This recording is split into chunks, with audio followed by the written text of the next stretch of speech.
തെരഞ്ഞെടുപ്പിൽ ജയിക്കുക ഞങ്ങൾ തികഞ്ഞ ആത്മവിശ്വാസം തന്നെയാണ് ഉള്ളത്. എങ്കിലും അത് ജനങ്ങളുടെ അവകാശമാണ്. അപ്പം തെരഞ്ഞെടുപ്പ് കഴിഞ്ഞിട്ടുള്ള പ്രശ്നങ്ങൾ, തെരഞ്ഞെടുപ്പ് കഴിഞ്ഞ് നേതാവിന്റെ പ്രശ്നത്തെ സംബന്ധിച്ചിടത്തോളം കോൺഗ്രസിന് ഒരു സിസ്റ്റമുണ്ട്, ഒരു നടപടിക്രമം.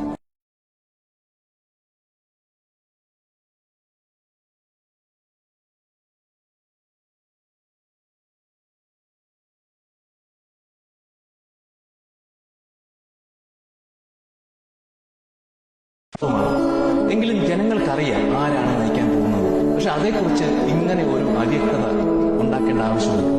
എല്ലാ കാലത്തും ഇത് തന്നെയാണ്. അത് ഇപ്പോഴത്തെ ഒരു പ്രത്യേകതയല്ല. എല്ലാ കാലത്തും കോൺഗ്രസിന് ഇതാണ്. പക്ഷെ ഒരു കാര്യം ഞാൻ തീർത്തു പറയാം, ഇതിന്റെ പേരിലൊന്നും കോൺഗ്രസിന്